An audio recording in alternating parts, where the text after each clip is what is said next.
back to another episode of Ask the Attorney. I'm your host, Alex Alexander with the KCo Agency. Today, I'm excited to bring back Spencer Aronfeld from Aronfeld Trial Lawyers and Aronfeld.com. Welcome back, Spencer. How are you doing today, man? Alex, it's fantastic to see you. I'm doing wonderful. How are you? I'm short, bald, and I'm still incredible, my friend. What more could you ask? What more could you ask? Apparently, in my life, that's all I could ask for. So let's just jump right into it this week, man. So, obviously, you guys handle quite a few different areas of the law here in the state of Florida.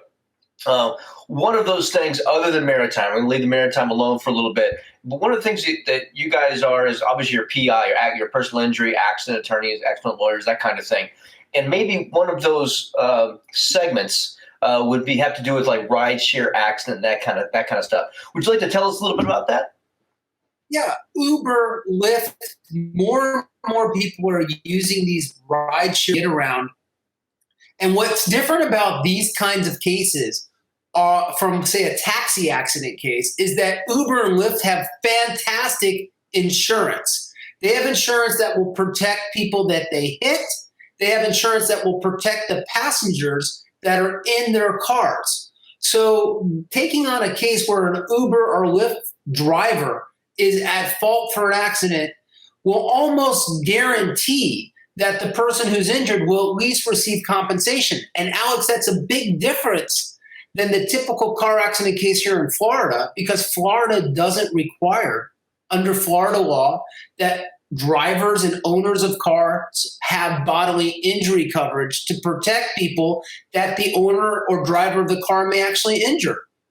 In fact, in South Florida, where I practice down in Miami, I would say that more than half of the people driving around the streets of Miami either don't have bodily injury insurance or don't have enough of it, if they have it, to properly compensate someone who's been injured.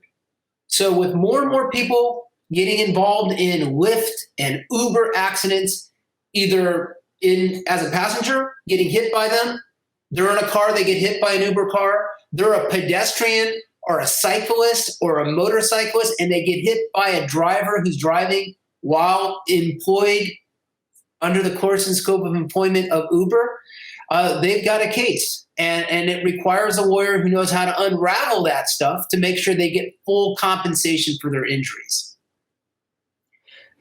Spencer, as we know, you've had a more than a year or two of law behind you. Could you do me a favor? Tell our viewers how long you've been practicing law. Well, thank you, Alex. In spite of my this will be my year. It's hard to even say it, much less believe it. But I started practicing personal injury law right out of law school in 1991, and I've been doing that every day, 24/7, 7 days a week ever since. What makes my approach different than the average attorney out there who does personal injury law is that I'm board certified in civil trial law. I am recognized by the Florida Bar as a specialist in civil trial cases, as well as nationally board certified in civil trial cases. So it's really important when you're looking to hire a lawyer that you ask that lawyer about their qualifications. And I would strongly recommend, no matter what area of the law you need a lawyer in, if it's criminal law, family law, workers' compensation, or personal injury, that you only hire a lawyer who is board certified in that area of expertise. Well, that makes all the sense in the world. I mean, board certification lets them know that you've had X amount of time involved, you've had X amount of cases involved, you've been certified to do what you're doing properly, which makes sense. So, I mean, basically, the bottom line is, if you are, if you're seeing this and you're in the state of Florida, and of course, more importantly, if you're in the South Florida, in the 305 or anywhere around that, obviously, please contact Spencer for any of your legal needs and legal services. The Aronfeld.com, which is Aronfeld Trial Lawyers. And the important part to think about this is it is a trial lawyer, right? This means that they're actually going up against someone else in a trial scenario, not just settling every time. And I think that's good to know. When somebody has a background of being able to actually go to trial rather than Obviously, the easiest thing, right, is to settle. Is that correct? The easiest thing is run and say, "Oh, we'll take that and go along down the road." But when you see an offer that you don't think is right for your client, you have the opportunity and the ability and the wherewithal to say, "We're going to try this and we're going to win." Well, I appreciate that. Insurance companies know who's tried cases and who hasn't, who settles cases and who doesn't. And that will affect how seriously they're going to take your demand in a car accident case. So it's really important that you have an attorney who actually knows how to prepare and try a case and maximize your claim. We just had last week, Alex, I had told you last time we had seen you, the first Zoom gavel-to-gavel lawsuit trial in Florida in federal court. Just last week, we did this in a case against Royal Caribbean. And so we spent 5 days in trial, and it was really an exciting experience because the judge was in his house, I was in my house, the other houses. We were not in the courtroom, but we actually had a trial gavel to gavel. And now we're just waiting for the verdict.